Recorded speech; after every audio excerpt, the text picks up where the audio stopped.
Hey guys, what's up? Welcome back here to today's episode of Intuitive Angling, and really appreciate you guys coming by the channel to watch the video and making some time for it. Really appreciate that. And you're going to be glad you did, because guys, I'm going to share with you all the technique that has probably accounted for more 20-pound bags of bass for me personally than I've ever caught with any other technique in the month of June, from about the 1st of June to the 3rd week of June. Unbelievable technique. We're going to go over that today's video and hopefully get you guys some 20-pound bags here coming up next month. I'm also got a couple different things. If you want to help support the channel and give something back from learning how to catch 20-pound bags, what I'm going to show you guys today, best way you can do that, guys, is just hit that subscribe button here to the channel. That's really appreciated. And also, guys, if you'd like to use the links I put in the description, like for my silverback sunglasses, tackle warehouse, all that, by using those links, it's a great way to support the channel, and I really appreciate that. And one quick thing, guys, if you're interested in becoming a channel member, channel members get private videos every week that are not seen by the public, and some access to my email address for your fishing questions. Just hit the join button on my YouTube homepage and it gets you the info for that. So really appreciate that. Okay guys, we're going to be talking about deep cranking today. This is sort of a lost art. You haven't heard much about it the last couple of years with the advent of spotlighting for bass in the forward-facing minnow. But guys, there is a window of about a 3-week window here where you can't beat these big deep diving crankbaits to catch big fish.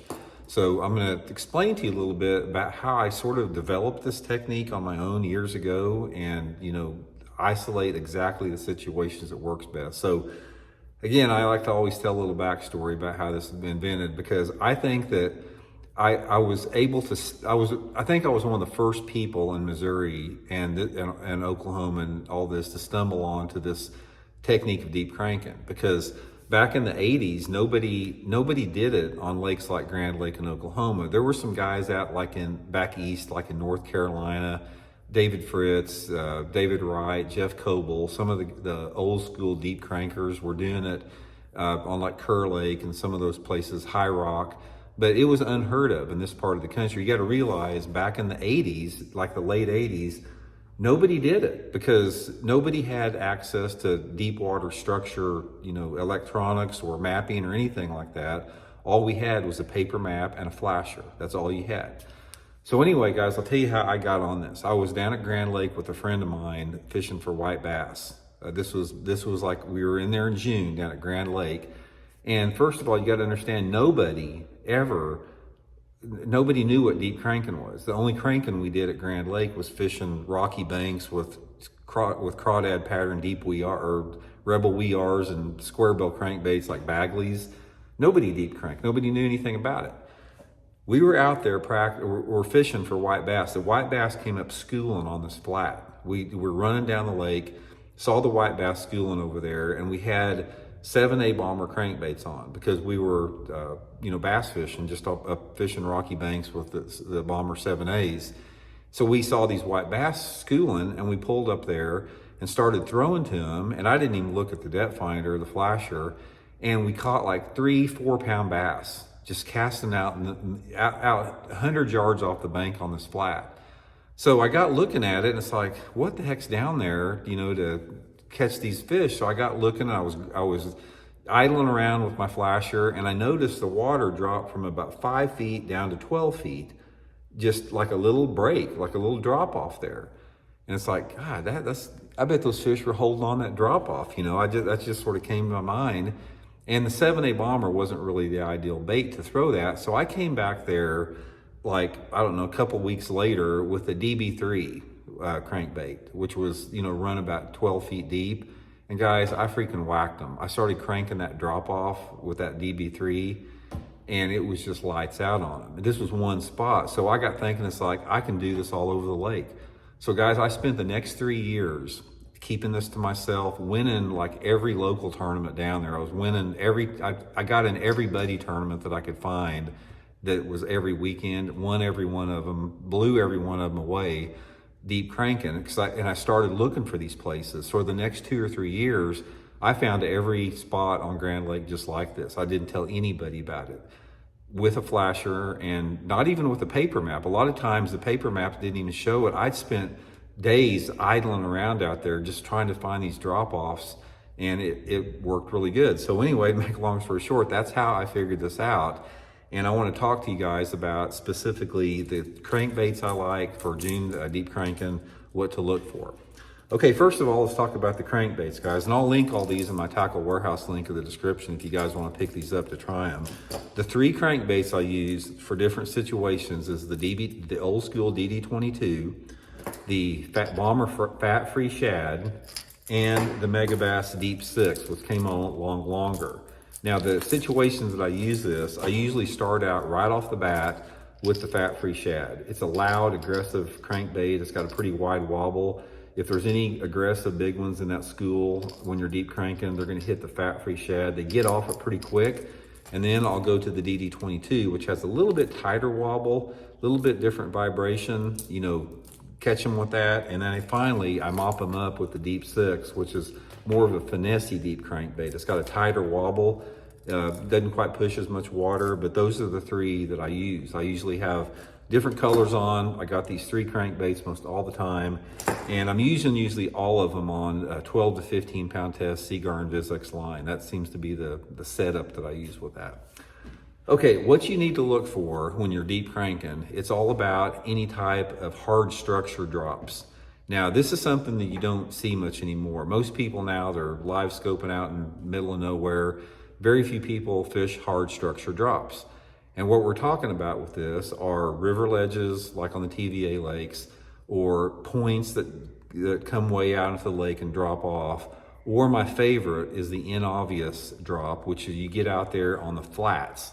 Flattest, nothing looking places that you can find, preferably like in a major creek arm.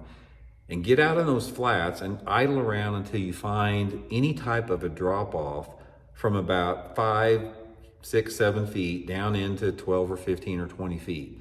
And the drop off doesn't have to be like real pronounced. It can be a subtle drop off. It can be, you know, fairly just a small slope.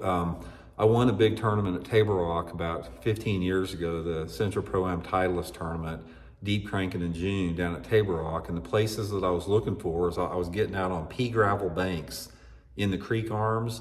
And I was getting out there like in 10 or 12 foot of water, and I was casting into 3 or 4 foot of water with all these crankbaits I'm talking here, and fishing that break from about 3, 4, 5 foot down to like 10 or 15. So the key on this thing is any type of break, and especially on flatter type areas. There's something about the month of June where you don't want to crank. I don't like to crank like steep drop-offs or steep points or steep ledges. I want flat, subtle type drops. That's the key. Now, some lakes have more of these than others. It's like most every lake out there has got this to some extent, but you know, some more than others. And another thing about what you'll find in the month of June is I don't catch many fish on any type of like brush piles in June. It seems like the fish in June want some type of hard structure, being rock piles or drop-offs, natural structures that aren't man-made. Sometimes if you put brush on a drop-off in the month of June, it ruins a spot. One of the best spots I found ever at Grand Lake, I found it just by accidentally running down the lake, and I saw it in the middle of the lake. It was a drop-off in the middle of the lake. It was just, there was nothing there. It was just a drop from about probably 7 feet down into 12. And for 2 years, guys, I was winning like big bass tournaments, any buddy tournament, I was winning off the spot. Somebody saw me out there fishing sometime, or one time, they investigated it, and they threw a couple big brush piles on that drop-off. I never caught another fish on that spot ever. It was ruined after that. So that's just one aspect of it. Okay, now the conditions you want to have with this, it's a pretty broad range as far as water visibilities that this works in. I have caught fish anywhere between, say, 1.5 feet to 5 or 6 foot of clarity. Most techniques don't have that broad of a water visibility range, about 1.5 feet to 5 or 6 foot clarity. If you gave me the ideal clarity, I want about 3 foot of visibility, 2.5 to 3 foot of visibility, because I feel that puts those fish in that depth zone that those fish really like to be in for that time of year. It seems like to me in the month of June that the magic depth is right around 8 to 12 foot. If you can find a drop off in 8 to 12 foot, that is where those fish like to be more than anything. And there's something about it, guys. It works from about the 1st of June to the 3rd week of June. You can't catch much on it really before the 1st of June. and you can't catch much on it after about the 3rd week of June, because I think what happens is those fish that spawn, they move out there to those hard structure breaks and they school up. This is a technique that you don't hardly ever catch just one. If you get a bite and you can fire back in there, like boom, boom, boom, boom, you might catch a limit of fish in 5 casts in a row. I've done it hundreds of times. But after about the 3rd week of June, those schools start to break up. They go out deeper, they suspend, they move around a little bit, and it doesn't work that good. So I want to just highly suggest, guys, get you some of the deep crankbaits I'm talking about here. Scout around on your lake, get out on those flat areas, crank these flat points, crank, flat drops, all that type of stuff. And it's a great way to catch big ones. It's like the average fish that you're going to catch doing this is going to be 3 to 5 pounds, almost any lake that I've ever done it on. And you just have to take advantage of that window. And like I said, not many people do it anymore because everybody's out there freaking using the spotlight machine to catch their bass with a forward-facing sonar minnow. And these big crankbaits don't get that much attention anymore. So anyway, guys, hope it helps you do good. We'll talk later. See you.